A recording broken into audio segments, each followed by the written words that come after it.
Hello everyone, welcome to my channel. నేను మీ కళ్యాణ్. మనం NCERT series start చేసాం కదా. ఎన్సీఆర్టీ సిరీస్లో 10th క్లాస్కి సంబంధించినటువంటి డెమోక్రటిక్ పాలిటిక్స్ టెక్స్ట్ బుక్లో పవర్ షేరింగ్ అనే లెసన్ ఇప్పుడు మనం చూడబోతున్నాం అనమాట. ఈ వీడియోలో పవర్ షేరింగ్ గురించి కొంచెం క్లియర్ కట్ ఫాస్ట్గా రివిజన్ అయ్యేలాగా ఒక ఎక్స్ప్లెనేషన్ అయితే నేను ఇస్తాను.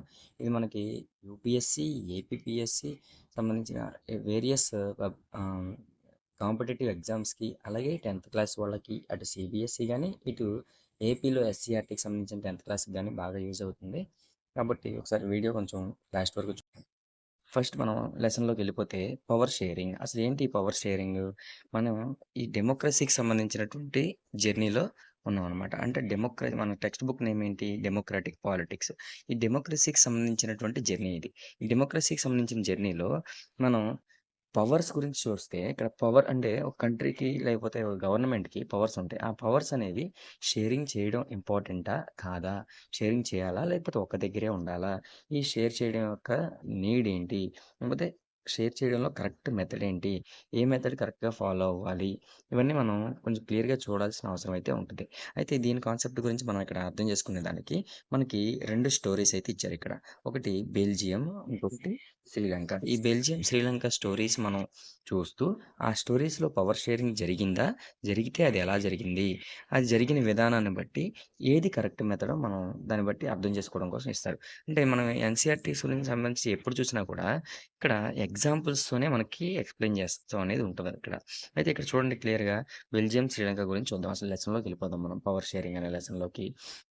ఇప్పుడు బెల్జియం అనేది ఇక్కడ మనకి ఫస్ట్ ఇంట్రడక్షన్ అనమాట. అంటే బెల్జియం, శ్రీలంక గురించి జస్ట్ ఒక ఇంట్రడక్షన్ ఇస్తే, బెల్జియం అనేది యూరప్‌లో ఒక స్మాల్ కంట్రీ. బెల్జియం అనేది యూరప్‌లో ఒక స్మాల్ కంట్రీ. ఇక్కడ మనకు తెలుస్తుంది. అయితే నెక్స్ట్ ఈ బెల్జియం ఎలా ఉంటది? స్మాల్ కంట్రీ అంటే ఏరియాలో కొంచెం ఇంచుమించుగా మన హర్యానా కంటే చిన్నదనే చెప్పొచ్చు. హర్యానా కంటే ఏరియాలో చిన్నది. అంటే మన ఇండియాలో ఒక స్టేట్ కంటే బెల్జియం చిన్నది. అయితే దీనికి బోర్డర్స్ ఫ్రాన్స్, నెదర్లాండ్, జర్మనీ, లక్సెంబర్గ్‌తో బోర్డర్స్ ఉన్నవి. అలాగే మనకి ఇక్కడ పాపులేషన్ చూస్తే బెల్జియంకి సంబంధించిన పాపులేషన్ ఎంతవరకు ఉన్నారు? అరౌండ్ 1,00,00,000 వరకు ఉన్నారు. ఈ పాపులేషన్ చూసినా కూడా హర్యానా కంటే సగమే ఉన్నారన్నమాట.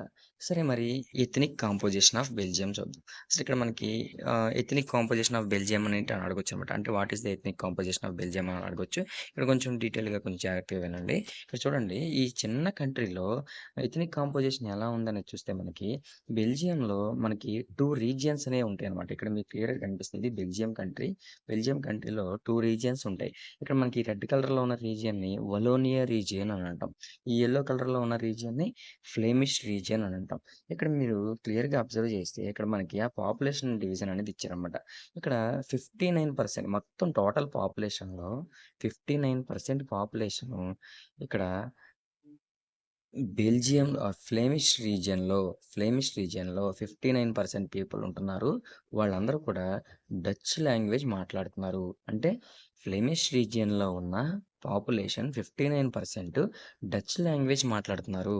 మరి నెక్స్ట్ ఇక్కడ చూడండి వలోనియా రీజియన్‌లో ఉన్న పీపుల్ అందరూ కూడా ఎవరున్నారు? French language మాట్లాడేవాళ్ళున్నారు. వాళ్ళెంతమంది? 40% మంది ఉన్నారు. అంటే వలోనియా రీజియన్‌లో 40% పీపుల్ ఉన్నారు.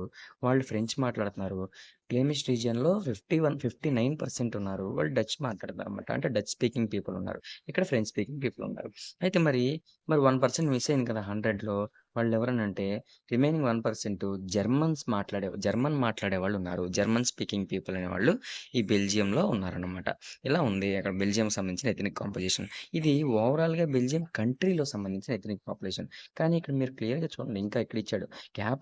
బెల్జియం క్యాపిటల్ సిటీ తెలుసు కదా! బ్రసెల్స్ కదా! బెల్జియం క్యాపిటల్ సిటీ బ్రసెల్స్‌లో ఇంకొంచెం వెరైటీగా ఉందనమాట. అంటే ఓవరాల్ కంట్రీలో మనం గమనిస్తే 59% డచ్ లాంగ్వేజ్ మాట్లాడేవాళ్ళు ఉన్నారు. అంటే మెజారిటీ. కానీ అంటే బెల్జియంకి సంబంధించిన క్యాపిటల్‌లో చూస్తే మనం 80% పీపులు ఫ్రెంచ్ మాట్లాడేవాళ్ళున్నారు. 20% మాత్రమే డచ్ మాట్లాడేవాళ్ళున్నారు. ఇక్కడ చూస్తే ఓవరాల్ కంట్రీలోనేమో ఫ్రెంచ్ మాట్లాడేవాళ్ళు 40% ఉన్నారు. కానీ బెల్జియం క్యాపిటల్‌లో మాత్రం బ్రసెల్స్‌లో 80% ఫ్రెంచ్ స్పీకింగ్ పీపుల్ ఉన్నారు. 20% డచ్ స్పీకింగ్ పీపుల్ ఉన్నారు. ఇక్కడ ఇది ప్రాబ్లము ఇక్కడ మనకి బెల్జియంలో. సరే ఏంటో మనం ఇక్కడ క్లియర్‌గా చూడండి. ఇప్పుడు మ్యాప్‌లో చూస్తే ఇక్కడ మనకి క్లియర్‌గా ఇక్కడ చూడండి. ఈ 2 రీజియన్స్‌గా ఉంది కదా! ఇది ఫ్లెమిష్ రీజియన్. ఇది ఫ్లెమిష్ రీజియన్. ఈ యెల్లో కలర్ ఉన్నది. ఇక్కడ ఈ రీజియన్‌లో ఎవరున్నారు మనకి? ఫ్లెమిష్ రీజియన్‌లో డచ్ స్పీకింగ్ పీపుల్ అనేవాళ్ళు ఉన్నారు. డచ్ స్పీకింగ్ పీపుల్ అనేవాళ్ళు ఫ్లెమిష్ రీజియన్‌లో ఎక్కువగా ఉన్నారు. మరి ఈ వలోనియా రీజియన్ రెడ్ కలర్‌లో ఉంది కదా! వలోనియా రీజియన్‌లో ఫ్రెంచ్ స్పీకింగ్ ఎక్కువగా ఉన్నారు. ఓకేనా. అయితే మరి ఇక్కడ చిన్నగా ఉంది మనకి బ్రసెల్స్. ఇది క్యాపిటల్ అనమాట. ఈ క్యాపిటల్ బ్రసెల్స్‌లో చూస్తే మాత్రం ఇక్కడ ఫ్రెంచ్ స్పీకింగ్ వాళ్ళు 80% ఉన్నారు. డచ్ స్పీకింగ్ వాళ్ళు 20% మాత్రమే ఉన్నారు. ఇది మనం అర్థం చేసుకోవాలి first. Ethnic composition of Belgium అనమాట. సరే ఇక్కడ ఫ్రెంచ్ స్పీకింగ్ పీపుల్ ఓవరాల్ కంట్రీలో మైనారిటీ ఉన్నారు. అది తెలిసింది కదా క్లియర్‌గా మనకి. ఈ మైనారిటీ ఫ్రెంచ్ స్పీకింగ్ పీపుల్ చాలా వరకు రిచ్ అండ్ పవర్‌ఫుల్‌గా ఉన్నారు. Minority French speaking people rich and పవర్‌ఫుల్‌గా ఉన్నారనమాట. ఇక్కడ వీళ్ళు డచ్ స్పీకింగ్ కమ్యూనిటీ కంటే కూడా ఎకనామిక్ డెవలప్‌మెంట్‌లో గాని, ఎడ్యుకేషన్‌లో గాని చాలా ముందున్నారనమాట. ఇది దీనివల్ల ఏమైంది? డచ్ స్పీకింగ్ పీపుల్‌కి, ఫ్రెంచ్ స్పీకింగ్ పీపుల్‌కి మధ్య కొంచెం టెన్షన్స్ అనేవి వచ్చినాయి. ఎప్పుడది 1950స్ అండ్ 1960స్ మధ్య. ఇక్కడ ఈ టెన్షన్స్ కాస్త ఏమైపోయింది? బ్రసెల్స్‌లో ఇంకొంచెం ఎక్కువగా ఉందనమాట.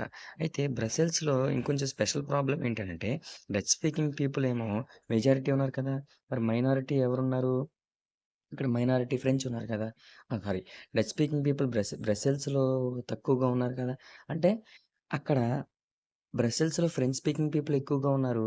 డచ్ స్పీకింగ్ పీపుల్ మైనారిటీ అయిపోయారు. కానీ ఓవరాల్ కంట్రీలో డచ్ స్పీకింగ్ పీపులే మెజారిటీ ఉన్నారనమాట. సరే, ఇది ఒక స్పెషల్ ప్రాబ్లమ్ అని చెప్పొచ్చు. ఇక్కడ వాళ్ళకేమవుతుంది, ఓవరాల్ కంట్రీలో వాళ్ళు గవర్నమెంట్ ఫార్మ్ చేసినా కూడా క్యాపిటల్ మీద వాళ్ళకి ఆ పట్టనేది ఉండట్లేదనమాట. ఇది ప్రాబ్లమ్. సరే, మరి నెక్స్ట్ శ్రీలంక గురించి చూద్దాం కదా! శ్రీలంక అనేది మనకి ఒక ఐలాండ్ నేషన్. ఈ శ్రీలంక ఐలాండ్ నేషన్‌లో ఇది మనకి తమిళనాడు సదరన్ కోస్ట్ ఆఫ్ తమిళనాడుకి కొన్ని కిలోమీటర్స్ దగ్గరలో మాత్రమే ఉంటదనమాట. అయితే దీంట్లో 2,00,00,000 పాపులేషన్ ఉన్నారు. అంటే కొంచెం హర్యానా ఎలా ఉన్నారో అలాగే ఉంటారనమాట. అయితే ఇక్కడ సౌత్ ఏషియాలో ఉన్న మిగతా కంట్రీస్ లాగానే శ్రీలంకలో కూడా డైవర్స్ పాపులేషన్ అనేవాళ్ళు ఉన్నారనమాట. ఇక్కడ మేజర్‌గా సోషల్ గ్రూప్స్ శ్రీలంకలో ఎలా ఉన్నారు అనంటే సిన్హాల స్పీకర్స్, సిన్హలీస్ అంటాం మనం వాళ్ళని. వాళ్ళు 74% ఉన్నారు. అలాగే తమిళ్ స్పీకర్స్ 18% ఉన్నారు. ఈ తమిళ్ స్పీకర్స్‌లో మళ్ళీ 2 గ్రూప్స్ ఉన్నాయన్నమాట. అక్కడ ఆ కంట్రీకి సంబంధించిన తమిళ్ నేటివ్స్ వాళ్ళని మనం శ్రీలంకన్ తమిళ్స్ అని అంటాం. వాళ్ళు 13% ఉంటే మిగతా వాళ్ళు వాళ్ళ ఫోర్ ఫాదర్స్ ఇండియా నుండి ప్లాంటేషన్ వర్కర్స్‌గా ఎప్పుడు కొలోనియల్ పీరియడ్‌లో వెళ్ళిపోయి అక్కడ సెటిల్ అయిపోయారనమాట వాళ్ళు. వాళ్ళు ఇండియన్ తమిళ్స్ అని అంటాం మనం వాళ్ళని. వాళ్ళు కూడా ఒక 5% ఉన్నారు. అంటే ఓవరాల్‌గా తమిళ్స్ 18% అన్నాం కదా! దాంట్లో శ్రీలంకన్ తమిళ్స్ 13 ఉంటే ఇండియన్ తమిళ్స్ 5% అనమాట.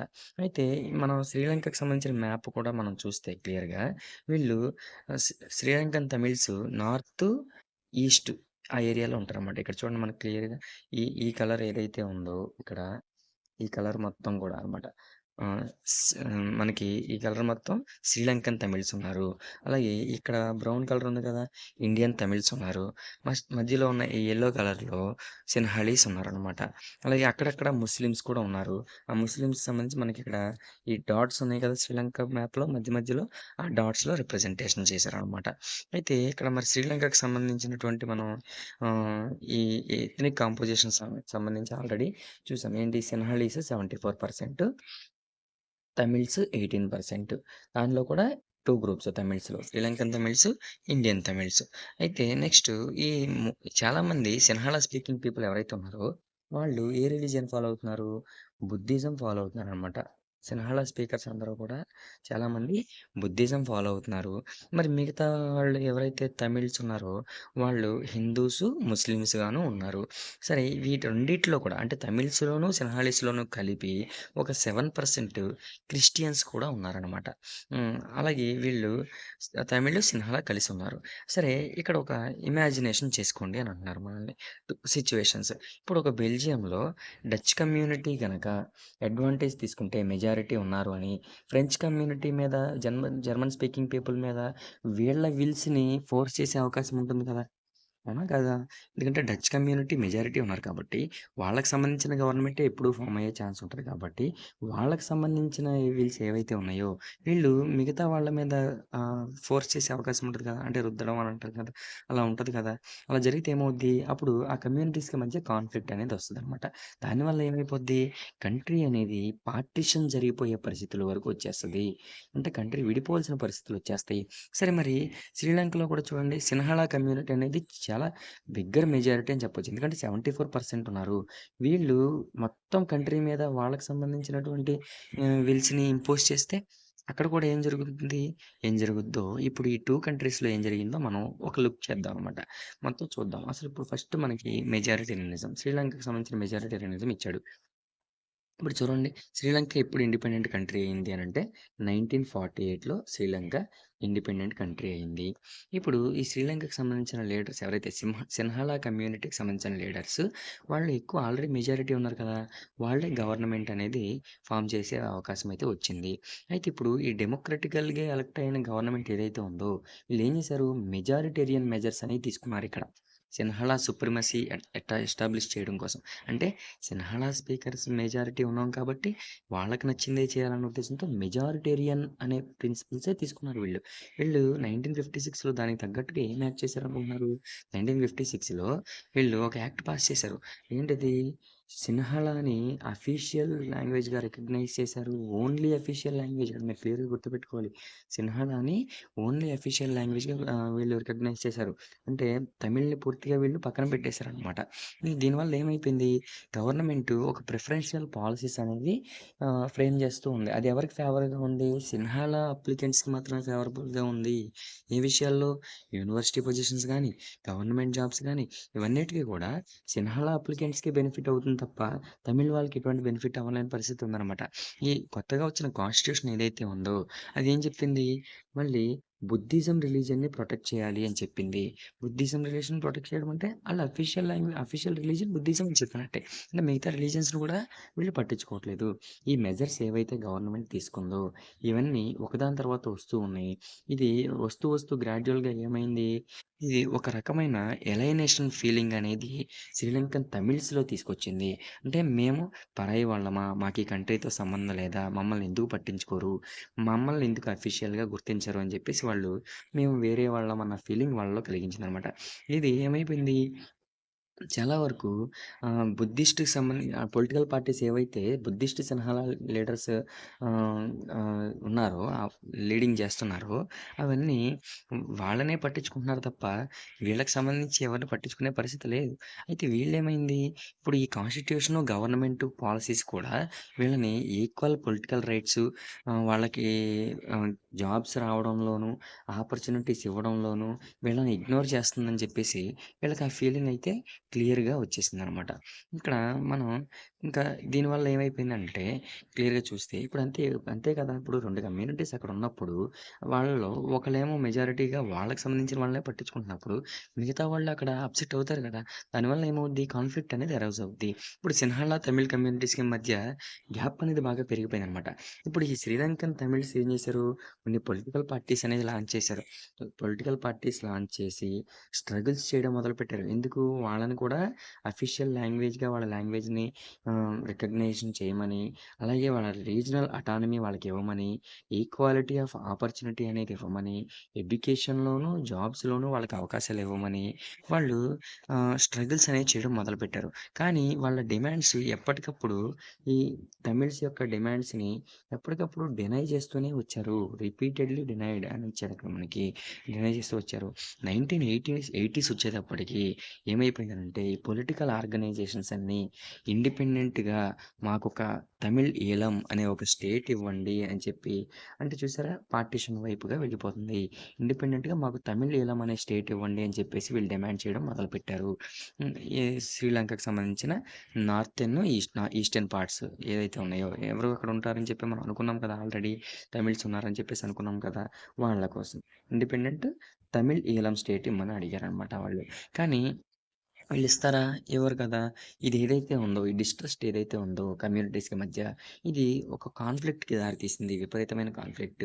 ఈ కాన్ఫ్లిక్ట్ రాను రాను ఏమైపోయింది, ఒక సివిల్ వార్ అయిపోయిందనమాట. సివిల్ వార్ అయిపోయింది. సివిల్ వార్ అంటే ఏంటి? ఒక కంట్రీలో ఒకే కంట్రీకి సంబంధించిన సిటిజన్స్‌కి మధ్య కాన్ఫ్లిక్ట్ వచ్చి అది ఒక వార్ లాగా ఉంటే దాన్ని సివిల్ వార్ అని అంటాం మనం. దీనివల్ల ఏమైపోయింది, థౌసండ్స్ ఆఫ్ పీపుల్ అనేవాళ్ళు అటు 2 కమ్యూనిటీస్ నుండి చాలామంది చనిపోవడం, థౌసండ్స్ ఆఫ్ పీపుల్ చనిపోవడం, అలాగే చాలామంది కంట్రీ నుండి వదిలి వెళ్ళిపోవాల్సిన పరిస్థితి. రెఫ్యూజీస్‌గా వేరే కంట్రీస్‌కి వెళ్ళిపోవాల్సిన పరిస్థితులు రావడం. చాలామంది వాళ్ళ యొక్క లివ్లీహుడ్స్ అనేవి లాస్ అయిపోవడం. ఇవన్నీ జరిగినాయనమాట. ఈ సివిల్ వార్ వల్ల సోషల్‌గా, కల్చరల్‌గా, ఎకనామికల్‌గా అంతా కూడా ఒక విపరీతమైన డిస్టర్బెన్స్ అనేది ఆ కంట్రీలో వచ్చింది. ఇది 2019లో ఎండ్ అయిపోయింది. ఇది శ్రీలంకకు సంబంధించిన స్టోరీ. శ్రీలంకకు సంబంధించిన స్టోరీలో మనకు క్లియర్‌గా అర్థమవుతుంది. ఏంటి? అక్కడ ఎటువంటి పవర్ షేరింగ్ జరగల. పవర్స్ అన్నీ ఒక కమ్యూనిటీ సెంట్రిక్‌గా పెట్టుకోవడం వల్ల అక్కడ మిగతా వాళ్ళు మమ్మల్ని డినై చేశారన్న ఉద్దేశంతో వాళ్ళ కాన్ఫ్లిక్ట్ అనేదొచ్చింది. ఈ 2 కమ్యూనిటీస్‌కి మధ్య కాన్ఫ్లిక్ట్ కాస్త చాలామంది ఇబ్బందులు పడడానికి కారణమైందనమాట. ఒక సివిల్ వార్ కారణమైంది. డిస్టర్బెన్స్‌కి కారణమైంది. సరే మరి బెల్జియం గురించి కూడా చూద్దాం. బెల్జియంలో అకామిడేషన్ అని ఇచ్చాడు. Accommodation in Belgium. బెల్జియం మరి ఎలాంటి ఎగ్జాంపుల్ ఒకసారి చూస్తే మనకి బెల్జియన్ లీడర్స్ అనేవాళ్ళు ఒక డిఫరెంట్ పార్ట్ అనేది తీసుకున్నారు. బెల్జియంలో కూడా మనం ఆల్రెడీ చూసాం. 2 రీజియన్స్ ఉన్నాయి. 2 డిఫరెంట్ లాంగ్వేజ్ స్పీకింగ్ వాళ్ళున్నారు. థర్డ్ లాంగ్వేజ్ జర్మన్ స్పీకింగ్ వాళ్ళు కూడా 1% ఉన్నారు. వాళ్ళ కల్చర్స్ డిఫరెంట్. మరి వీళ్ళు ఎటువంటి పాత్ తీసుకున్నారు అనేది చూస్తే, వీళ్ళు రీజనల్ డిఫరెన్సెస్‌ని, కల్చరల్ డైవర్సిటీస్‌ని రికగ్నైజ్ చేశారు. వీళ్ళు రీజనల్ డైవర్సిటీస్‌ని, కల్చరల్ డైవర్సిటీస్‌ని రికగ్నైజ్ చేశారు. 1970 నుండి 1993 మధ్య వీళ్ళ యొక్క కాన్స్టిట్యూషన్‌ని 4 టైమ్స్ అమెండ్ చేశారన్నమాట ఈళ్ళు. మనం చూస్తే 4 టైమ్స్ అమెండ్ చేశారు. ఎందుకు అమెండ్‌మెంట్ చేశారు? వీళ్ళకి ప్రతి ఒక్కళ్ళకి కూడా కంట్రీలో ఉండే అవకాశం అనేది ఇవ్వాలి. అలా ఒక అరేంజ్‌మెంట్ చేయాలి. Power sharing arrangement. కాన్ఫ్లిక్ట్ రాకుండా అని చెప్పి వాళ్ళనుకున్నారు. సరే ఈ అరేంజ్‌మెంటు ఏ విధంగా ఉందనేది మనం క్లియర్‌గా చూస్తే ఒక ఇన్నోవేటివ్‌గా ఉంది. వేరే వేరే కంట్రీస్‌కి ఒక మోడల్‌గా ఉంది. ఒక ఇన్‌స్పిరేషన్‌గా ఉందనమాట. ఇక్కడ మనకి బెల్జియం మోడల్ అంటాం. బెల్జియన్ మోడల్‌కి సంబంధించి కొన్ని కండిషన్స్ ఏమున్నాయో చూస్తే మనం క్లియర్‌గా ఇక్కడ ఇచ్చారు మనకి పాయింట్ వైస్. ఈ కాన్స్టిట్యూషన్ ఏం చెప్తుంది అనంటే, ఇక్కడ ఎవరైతే సెంట్రల్ గవర్నమెంట్‌లో Dutch speaking, French speaking ministers ఈక్వల్‌గా ఉండాలి అని వీళ్ళు డెసిషన్ తీసుకున్నారు. అంటే 50%, 50% ఉండాలి. డచ్ స్పీకింగ్ 50% ఉండాలి. ఫ్రెంచ్ స్పీకింగ్ 50% ఉండాలి. ఇక్కడ మనం క్లియర్‌గా చూస్తే ఇందాక మనం అనుకున్నాం. ఓవరాల్ కంట్రీలో 59% డచ్ స్పీకింగ్ ఉన్నారు. 40% మాత్రమే ఫ్రెంచ్ స్పీకింగ్ ఉన్నారు. కానీ ఇక్కడ 50% ఈక్వల్ రిప్రజెంటేషన్ అనేది సెంట్రల్ గవర్నమెంట్‌లో ఉండేలాగా చూసుకోవడానికి వీళ్ళు ఇచ్చారన్నమాట. కొన్ని స్పెషల్ లాస్ ఏవైతే ఉన్నాయో ఒక కంట్రీకి సంబంధించి తీసుకోవాల్సిన డెసిషన్స్, వాటి గురించి డెసిషన్ తీసుకునేటప్పుడు స్పెషల్ మెజారిటీ అనేది 2 వైపుల నుండి కావాలి. 2 వైపుల నుండి కూడా స్పెషల్ మెజారిటీ కావాలి. ఒక సింగిల్ కమ్యూనిటీ ఆ డెసిషన్స్ యూనిలాటరల్‌గా తీసుకునే అవకాశం అయితే లేదనమాట. అలా అదొక పాయింట్. నెక్స్ట్ చాలా వరకు పవర్స్ సెంట్రల్ గవర్నమెంట్‌కి సంబంధించిన పవర్స్ ఏం చేశారంటే స్టేట్ గవర్నమెంట్స్‌తో షేర్ చేసుకున్నారు. 2 రీజియన్స్ అంటే అటు వలోనియా రీజియన్, ఇటు ఫ్లేమిష్ రీజియన్ 2 రీజియన్స్‌కి సంబంధించిన స్టేట్ గవర్నమెంట్స్‌తోను సెంట్రల్ గవర్నమెంట్ పవర్స్ అనేవి ఎక్కువగా షేర్ చేశారు. సెంట్రల్ గవర్నమెంట్‌కి స్టేట్ గవర్నమెంట్ అనేది సబార్డినేట్‌గా ఉండాల్సిన అవసరం లేదు అన్ని విషయాల్లోనూ. అంటే స్టేట్ గవర్నమెంట్స్‌కి ఎక్కువ పవర్స్ ఇచ్చారని చెప్పొచ్చు మనం ఇక్కడ క్లియర్‌గా. నెక్స్ట్ మరి క్యాపిటల్ సిటీ బ్రసెల్స్‌లో మరి పరిస్థితి ఏంటి అనంటే, బ్రసెల్స్‌కి సెపరేట్ గవర్నమెంట్ అనేది ఒకటిచ్చారు. అక్కడ కూడా బోత్ కమ్యూనిటీస్‌కి ఈక్వల్ రిప్రజెంటేషన్ ఇచ్చారు. ఇక్కడ చూస్తే మనం చూడండి, ఫ్రెంచ్ స్పీకింగ్ వాళ్ళు బ్రసెల్స్‌లో 80% ఉన్నారు. డచ్ స్పీకింగ్ ఓన్లీ 20% ఉన్నారు. కానీ ఇక్కడ కూడా ఈక్వల్ రిప్రజెంటేషన్ ఇచ్చారు. వీళ్ళు ఎలా షేర్ చేసుకున్నారనంటే, ఇక్కడ ఫ్రెంచ్ స్పీకింగ్ పీపుల్ మెజారిటీ ఉన్నారు. కానీ డచ్ స్పీకింగ్ పీపుల్ 20% ఉన్నా కూడా వాళ్ళకి ఈక్వల్ షేర్ ఇచ్చారు. 50% షేర్ ఇచ్చారు. ఎందుకని? వీళ్ళకి అక్కడ డచ్ స్పీకింగ్ పీపుల్ సెంట్రల్ గవర్నమెంట్‌లో 50% షేర్ ఇచ్చారు కదా! అందుకు వాళ్ళలా ఇచ్చారన్నమాట. అక్కడ, ఇక్కడ వాళ్ళలా షేర్ చేసుకున్నారు. దీనివల్ల ఏమైంది? అక్కడ ఎక్కువ ప్రాబ్లమ్ అనేది రాకుండా ఉందన్నమాట. అటు సెంట్రల్ గవర్నమెంట్‌లోను, ఇటు బ్రసెల్స్‌లోను కూడా 50% షేర్ అనేది అలా చేసుకున్నారు. Next central government, state government కాకుండా ఇక్కడ ఇంకో టైప్ ఆఫ్ గవర్నమెంట్ ఉంది. అది కూడా మనం తెలుసుకోవాలి. కమ్యూనిటీ గవర్నమెంట్ అని అంటాం. బెల్జియంలో థర్డ్ టైప్ ఆఫ్ గవర్నమెంట్ ఉంది. Community government. ఏంటండి ఈ కమ్యూనిటీ గవర్నమెంట్ అనేది చూస్తే, ఒక కమ్యూనిటీ గవర్నమెంట్ అనేది ఒక్కొక్క లాంగ్వేజ్ కమ్యూనిటీకి ఒక్కొక్క కమ్యూనిటీ గవర్నమెంట్ అనేది అక్కడ ఉంటదనమాట. డచ్ లాంగ్వేజ్ మాట్లాడే వాళ్ళకి Dutch community government, French language మాట్లాడే వాళ్ళకి French community government, German speaking వాళ్ళకి జర్మన్ కమ్యూనిటీ గవర్నమెంట్. అలా ఉంటదనమాట.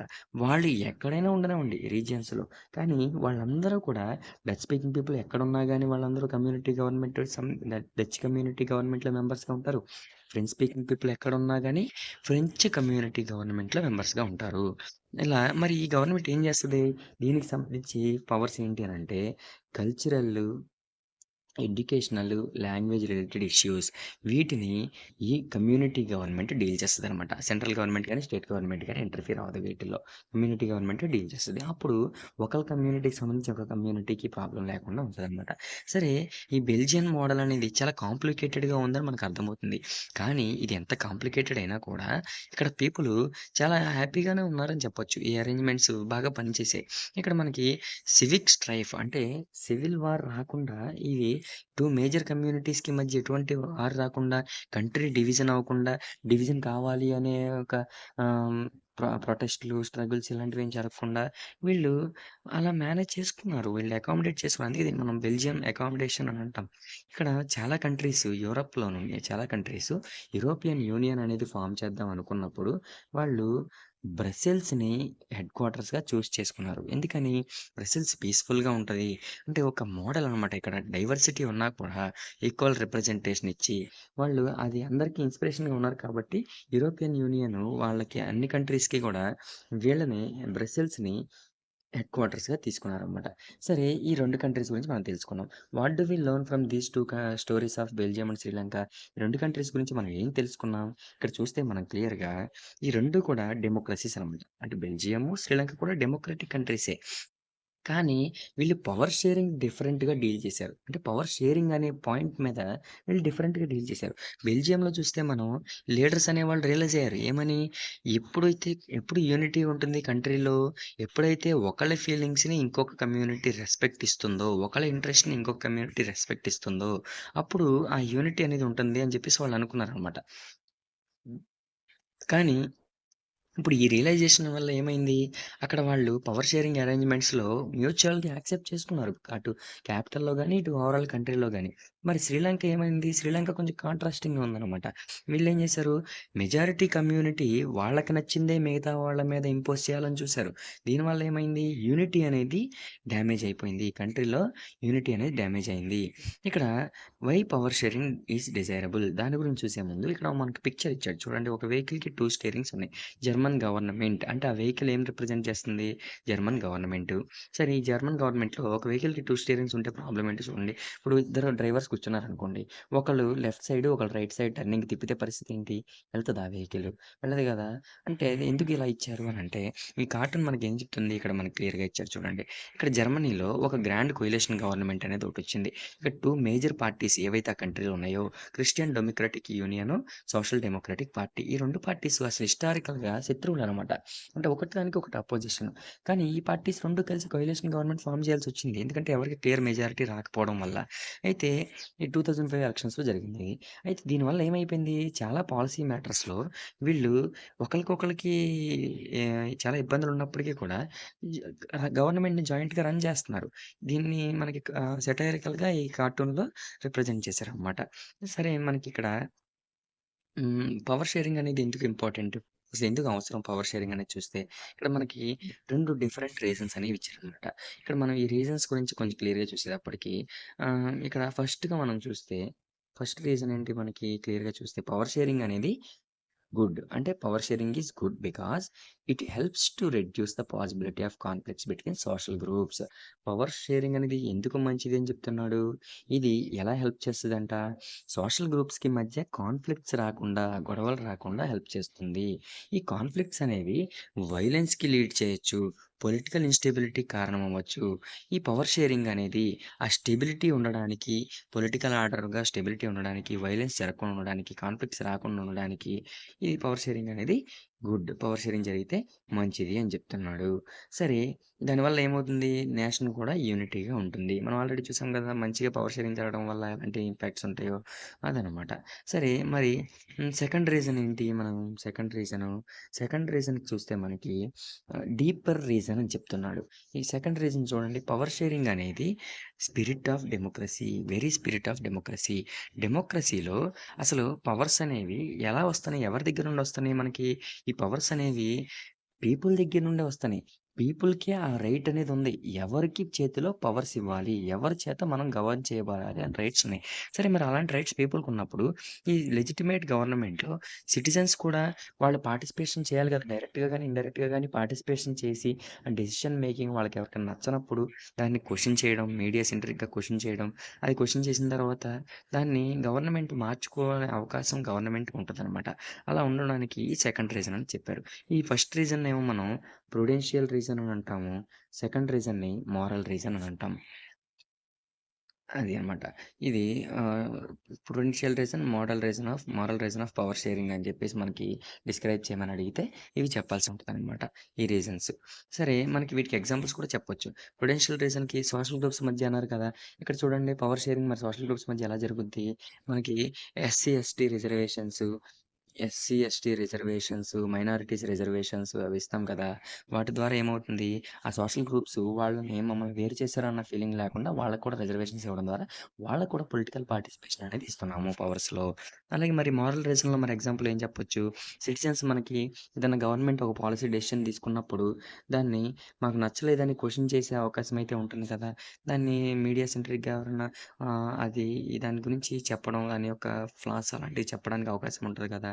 అది మోరల్ రీజన్‌లో సిటిజన్స్‌కి అవకాశం అనమాట. నెక్స్టు ఇక్కడ మనకి 'ఖలీల్స్ డైలమా' అని ఒక స్టోరీ ఇచ్చాడు. దాని గురించి కూడా మనం చెప్పుకుందాము. దాని గురించి చెప్పుకున్న తర్వాత ఫార్మ్స్ ఆఫ్ పవర్ షేరింగ్ చెప్పుకుంటే మనకి లెసన్ అయిపోద్దనమాట. ఇక్కడ 'ఖలీల్స్ డైలమా' ఏంటి? ఇక్కడ మనకు ఒక ఎగ్జాంపుల్ అనమాట. ఒక చిన్న స్టోరీ అనమాట. ఇక్కడ విక్రమ్ అనే వ్యక్తి వాటర్ బైక్ డ్రైవింగ్ చేస్తున్నాడనమాట. అయితే ఈ డ్రైవింగ్ చేస్తున్నప్పుడు వెనకాల విఠల్ అనే వ్యక్తి కూర్చున్నాడనమాట. విక్రమ్ డ్రైవ్ చేస్తున్నాడు. విఠల్ అనే పర్సన్ వెనకాల కూర్చున్నాడనమాట బైక్ మీద. ఈ విఠల్ మనకి విక్రమ్‌కి ఒక స్టోరీ చెప్తున్నాడనమాట. వెళ్ళే దారిలో వెళ్ళే వరకు ఒక స్టోరీ చెప్తాడనమాట. అంటే బీరట్ అనే ఒక సిటీలో ఖలీల్ అనే ఒక మ్యాన్ ఉన్నాడనమాట. ఈయన మ్యాన్ తనకి సంబంధించిన పేరెంట్స్ డిఫరెంట్ కమ్యూనిటీస్ నుండి ఉన్నారు. ఫాదర్ ఏమో ఆర్థోడాక్స్ క్రిస్టియన్ ఉన్నారు. మదర్ ఏమో సున్నీ ముస్లిం ఉన్నారనమాట. సరే ఇది కామనేననమాట. నిజానికి చెప్పాలంటే అక్కడ కాస్మోపాలిటన్ సిటీస్‌లో ఇది కామనే. డిఫరెంట్ కమ్యూనిటీస్ నుండి మ్యారేజ్ చేసుకున్నారు. సరే ఇక్కడ లెబనాన్‌లో చాలా డిఫరెంట్ కమ్యూనిటీస్ అందరూ వేరియస్ కమ్యూనిటీస్ అందరూ వచ్చి అక్కడ ఈ బేరట్ అనే సిటీలో లెబనాన్ క్యాపిటల్ అయిన బేరట్ సిటీలో ఉంటున్నారు. సరే వీళ్ళందరూ కలిసి ఉంటున్నారు. అందరూ కలిసిపోతున్నారు. అంతా బానే ఉంది. ఇక్కడ ఒక సివిల్ వార్ అనేది జరిగినప్పుడు ఇక్కడ చాలామంది వాళ్ళకి మధ్య సివిల్ వార్ జరిగినప్పుడు ఖలీల్‌కి సంబంధించిన ఒక అంకుల్ చనిపోవడం అనేది జరిగిందనమాట ఆ వార్‌లో. సరే ఈ సివిల్ వార్ అనేది ఎండ్ అయ్యేటప్పుడు లెబనాన్ లీడర్స్ అందరూ కూడా మాట్లాడుకుంటూ ఒక డెసిషన్‌కొచ్చి ఒక అగ్రీమెంట్‌కొచ్చారు. ఏమని? డిఫరెంట్ కమ్యూనిటీస్‌కి మధ్య పవర్ షేరింగ్ చేసుకుందాం అని చెప్పేసి. ఆ రూల్స్ ప్రకారం ఏం చేశారు వీళ్ళు, కంట్రీకి సంబంధించిన ప్రెసిడెంట్ ఎవరైతే ఉన్నారో వాళ్ళు మెరోనైట్ సెక్ట్ ఆఫ్ క్యాథలిక్ క్రిస్టియన్‌కి సంబంధించిన వాళ్ళు ఉండాలి. అలాగే ప్రైమ్ మినిస్టర్ వచ్చేటప్పటికి సున్నీ ముస్లిం కమ్యూనిటీ నుండి ఉండాలి. Deputy prime minister orthodox Christian నుండి ఉండాలి. స్పీకరు షియా ముస్లిమ్స్ నుండి ఉండాలి అని చెప్పేసి వీళ్ళు అగ్రీమెంట్ చేసుకున్నారనమాట. దీని ప్రకారం వీళ్ళు చూస్తే మనకు క్లియర్‌గా ఇక్కడ వాళ్ళు ఆ పాపులేషన్‌లో అక్కడ అప్పటికి ఆళ్ళు ఈక్వల్‌గా ఉన్నారు. పాపులేషన్‌లో క్రిస్టియన్స్, ముస్లిమ్స్ వాళ్ళు ఈక్వల్‌గా రిప్రజెంటేషన్ అనేది అలా ఇచ్చుకున్నారనమాట. సరే ఇప్పుడు వాళ్ళు ఇక్కడ ముస్లిమ్స్ అనేవాళ్ళు కొంచెం ఎక్కువ మెజారిటీ ఉన్నప్పటికి కూడా ఇక్కడ అదే అగ్రీమెంట్ ప్రకారం వాళ్ళు ఫాలో అవుతున్నారు. ఇక్కడ కానీ ఖలీల్‌కి ఈ సిస్టమ్ నచ్చలేదు. కారణం ఏంటి అనంటే ఖలీల్‌కి ఒక పొలిటికల్ యాంబిషన్ అనేది ఉందనమాట. ఆయనకి పొలిటికల్ యాంబిషన్ ఉంది. ఆయన ఈ ప్రెజెంట్ సిస్టమ్‌లో ఆ టాప్ పొజిషన్‌కి ఎళ్ళగలడా? ఛాన్స్ ఉందా అంటే లేదు. వాళ్ళ మదర్ రిలీజియన్ గాని, వాళ్ళ ఫాదర్ రిలీజియన్ గాని ఈయన ప్రాక్టీస్ చేయట్లా. కానీ ఏది చేయడం ఆయనకిష్టం లేదు. కానీ ఈ నార్మల్ డెమోక్రసీలో ఈ లెబనాన్‌లో ఈ విధంగా ఉండటం ఆయనకి నచ్చలేదనమాట.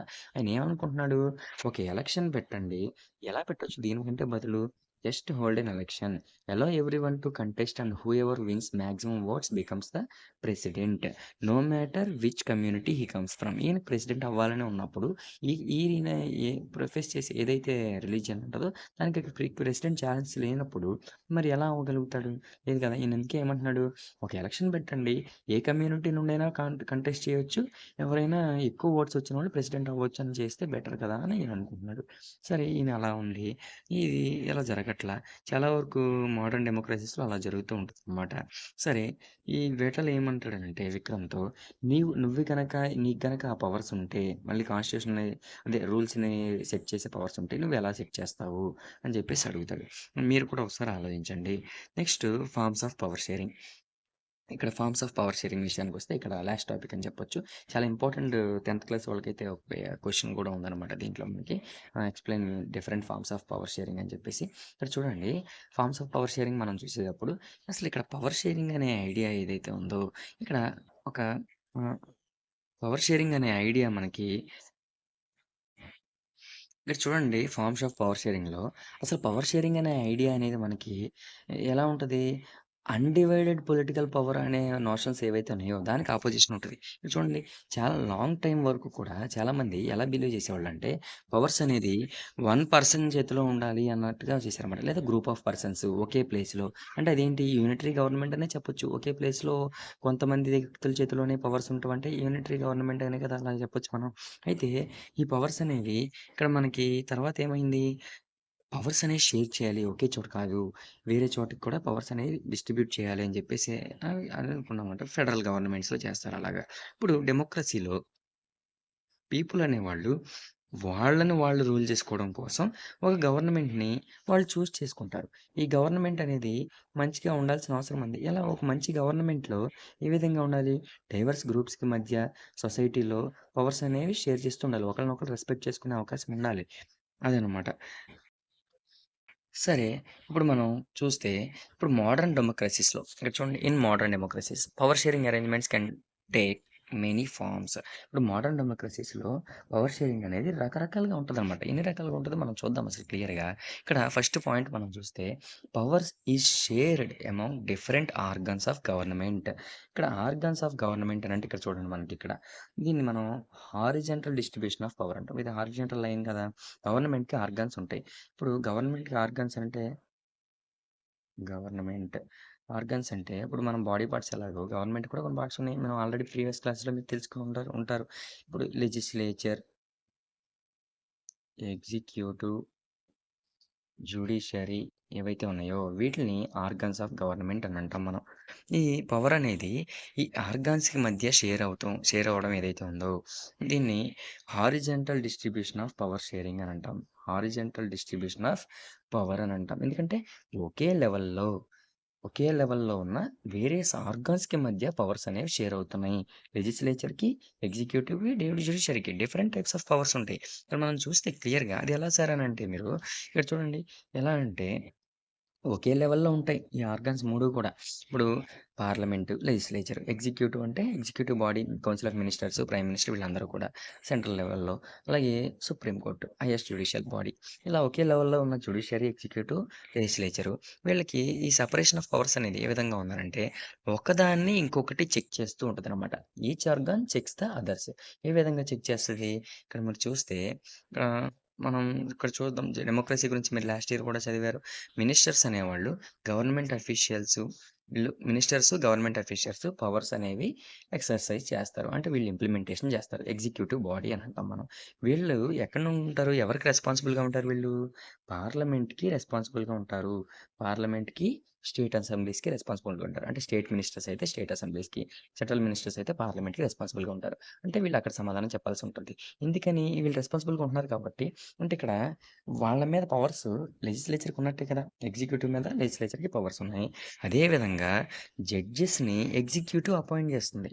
జడ్జెస్‌ని ఎగ్జిక్యూటివ్ అపాయింట్ చేస్తుంది. వీళ్ళు మళ్ళీ జడ్జెస్ ఎగ్జిక్యూటివ్‌ని, లెజిస్లేచర్స్‌ని కూడా చెక్ చేస్తూ ఉంటారు. వాళ్ళ ఫంక్షన్‌ని లెజిస్లేచర్ చేస్తున్న లాస్‌ని కూడా చెక్ చేస్తూ ఉంటారు. అందుకే దీన్ని మనం చెక్స్ అండ్ బ్యాలెన్సెస్ మెథడ్ అని కూడా అంటాము. చెక్స్ అండ్ బ్యాలెన్సెస్ సిస్టమ్ అని కూడా అంటామనమాట. ఒకళ్ళనొకళ్ళు చెక్ చేస్తూ బ్యాలెన్స్ చేస్తూ ఉంటారనమాట. ఇది హారిజాంటల్ డిస్ట్రిబ్యూషన్ ఆఫ్ పవర్స్ అనమాట. సరే మరి నెక్స్ట్ సెకండ్ చూస్తే powers shared among governments at different levels. దీన్ని దీన్ని మనం ఏమంటాము? మనకి వర్టికల్ డివిజన్ ఆఫ్ పవర్ అని అంటాం. ఇక్కడ చూడండి. Vertical division of power. ఒక లెవెల్‌లో సెంట్రల్ గవర్నమెంటు, స్టేట్ గవర్నమెంట్స్ అంటే కొన్ని కంట్రీస్‌లో ఇండియా పాయింట్ ఆఫ్ వ్యూలో చూస్తే లోకల్ సెల్ఫ్ గవర్నమెంట్. ఇది ఒక లెవెలు, ఇదొక లెవెలు, ఇదొక లెవెలు. ఈ డిఫరెంట్ లెవెల్స్‌కి మధ్య పవర్ షేరింగ్ అనేది ఉండదనమాట. ఇది వర్టికల్ డివిజన్ ఆఫ్ పవర్ అని అంటాం మనం. ఈ పవర్ షేరింగ్ డిఫరెంట్ లెవెల్స్‌లో ఉండడం వల్ల ఇప్పుడు ఎంటైర్ కంట్రీ మొత్తానికి ఒక జనరల్ గవర్నమెంట్ ఉంటది. అది సెంట్రల్ గవర్నమెంట్. మరి ప్రొవిన్షియల్‌గా, రీజనల్ లెవెల్‌లో కొన్ని గవర్నమెంట్స్ ఉంటాయి. అవి స్టేట్ గవర్నమెంట్స్. వాటికి మధ్య పవర్ షేరింగ్ జరగడం. జరుగుతదా? జరగదా? స్టేట్స్‌కి, సెంట్రల్‌కి మధ్య పవర్ షేరింగ్ అనేది. దీని గురించి ఇంకా పూర్తిగా మనం నెక్స్ట్ లెసన్ ఫెడరలిజంలో చూడొచ్చు. అయితే ఇక్కడ ఈ జనరల్ గవర్నమెంట్ ఏదైతే ఎంటైర్ కంట్రీకి ఉందో, దీన్ని మనం ఫెడరల్ గవర్నమెంట్ అని అనొచ్చు. అంటే మొత్తానికి ఉన్నది.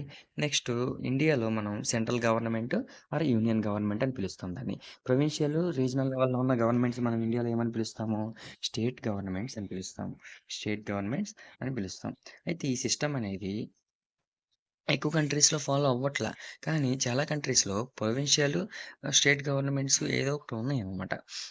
నెక్స్టు సరే మనం దీని గురించి మనం చూసేటప్పుడు బెల్జియంలో గూడా అలాగే స్టేట్ గవర్నమెంట్స్‌కి పవర్స్ అనేవి ఇచ్చారు కదా! కానీ శ్రీలంకలో ఇవ్వలేదనమాట. ఇది ఫెడరల్ డివిజన్ ఆఫ్ పవర్ అని అంటాం. అలాగే థర్డ్ లెవెల్ అనేది కూడా ఉంటదనమాట. ఇంకా లోవర్ లెవెల్స్‌లో మున్సిపాలిటీస్, పంచాయత్స్ ఇండియాలో ఉన్నాయి. దీన్ని మనం థర్డ్ లెవెల్ ఆఫ్ గవర్నమెంట్ అంటాం. లోకల్ సెల్ఫ్ గవర్నమెంట్ అని కూడా అంటాం అనమాట. ఈ మొత్తాన్ని కూడా వర్టికల్ డివిజన్ ఆఫ్ పవర్ అని అంటాం. అయితే నెక్స్ట్ థర్డ్ పాయింట్ చూస్తే power may also be shared among different social groups. అంటే డిఫరెంట్ సోషల్ గ్రూప్స్ ఏవైతే కంట్రీలో ఉంటాయో వాళ్ళకి మధ్య పవర్ షేరింగ్ చేసుకోవడం. అంటే రిలీజియస్ గానీ, లింగ్విస్టిక్ గ్రూప్స్‌కి మధ్య గానీ పవర్ షేర్ చేసుకోవడం. దానికి ఎగ్జాంపుల్ చూస్తే మనకి బెల్జియంలో ఉన్న కమ్యూనిటీ గవర్నమెంట్ దానికి ఎగ్జాంపుల్ అని చెప్పొచ్చు. అక్కడ లాంగ్వేజ్ స్పీకింగ్ పీపుల్స్ మధ్య పవర్ షేరింగ్ చేశారు కదా! అదేనమాట. నెక్స్ట్ ఇక్కడ మీరు ఫోర్త్ పాయింట్ క్లియర్‌గా చూస్తే సరే దానివల్ల థర్డ్ పాయింట్‌లోనే ఇంకెక్కడో పాయింట్ ఉంది. దీనివల్ల ఏమవుద్ది మైనారిటీ కమ్యూనిటీస్ కూడా ఫెయిర్ ఛాన్స్ అనేది పవర్ షేరింగ్‌లో వస్తదనమాట. నెక్స్ట్ ఇప్పుడు పవర్ షేరింగ్ ఏమో power sharing arrangements can also be seen in the way political parties, pressure groups and movements. అంటే పొలిటికల్ పార్టీస్‌కి, ప్రెషర్ గ్రూప్స్‌కి, మూవ్‌మెంట్స్ వీళ్ళకి కూడా మధ్య పవర్ షేరింగ్ అవ్వడం. సరే మరి పొలిటికల్ పార్టీస్ మధ్య పవర్ షేరింగ్ ఎలా జరుగుద్ది? ఇప్పుడు చూడండి మనకి ఇండియాలో చాలా డిఫరెంట్ పొలిటికల్ పార్టీస్ అనేవి ఉన్నాయన్నమాట. పవర్ ఎప్పుడు కూడా ఒకే పొలిటికల్ పార్టీకి సంబంధించిన హ్యాండ్‌లో అయితే ఉండదు. మారిపోతూ ఉంటుంది. అయితే ఇలా మారిపోవడం అంటే పొలిటికల్ పార్టీస్ మధ్య పవర్ షేర్ అవుతున్నట్టే కదా! అలాగే డిఫరెంట్ సోషల్ గ్రూప్స్ ఏవైతే ఉన్నాయో ఈ సోషల్ గ్రూప్స్‌కి మధ్య కూడా పవర్ షేరింగ్ అనేది జరుగుతూ ఉంటదనమాట. ఎలా అంటే అది ఎలాగా చెప్తాను. ముందు పొలిటికల్ పార్టీకి సంబంధించి చూస్తే కొన్నిసార్లు అంటే పవర్ షేరింగ్ అవుతూ ఉంటది. అలాగే కొన్నిసార్లు కొన్ని పార్టీస్ కలిసి వాళ్ళు ఎలక్షన్‌లో కంటెస్ట్ చేస్తారు. వాళ్ళు గెలిచిన తర్వాత ఒక కొయలిషన్ గవర్నమెంట్ అనేది ఫార్మ్ చేస్తూ ఉంటారనమాట. కొయలిషన్ గవర్నమెంట్ అంటే ఏంటి? 2 or more political parties ah, coming together to form a government. Combined together to form a government అని చెప్పొచ్చు. ఈ కొయలిషన్ గవర్నమెంట్ అని అంటాం. అయితే మరి డెమోక్రసీకి సంబంధించిన దాంట్లో traders, business man, industrialists, farmers, industrial workers వీళ్ళకి కూడా కొన్ని పవర్స్ అనేవి ఉంటాయి. వీళ్ళు కూడా ఇన్‌ఫ్లూయెన్స్ చేస్తుంటారు గవర్నమెంట్‌ని డెసిషన్ మేకింగ్ ప్రాసెస్‌లో. ఇది వాళ్ళకి పవర్ షేరింగ్ సంబంధించిన అరేంజ్‌మెంట్స్ అనే చెప్పొచ్చు. ఇది ఓవరాల్‌గా మనకి పవర్ షేరింగ్ లెసను. మీ అందరికీ అర్థమైందని నేను అనుకుంటున్నాను. ఒకవేళ ఎక్కడైనా ఏదన్నా ఉంటే ఒకసారి కింద కామెంట్ చేయండి. నెక్స్ట్ అలాగే మీకు ఈ సిరీస్‌లో ఇంకా ఎలాంటి టాపిక్స్ కావాలి, ఏ లెసన్స్ కావాలని మీరు కింద కామెంట్ చేయండి. నచ్చితే లైక్ చేయండి, షేర్ చేయండి. Thank you. Thank you for watching. Next వీడియోలో మళ్ళీ కలుద్దాం వేరే లెసన్‌తో. Thank you.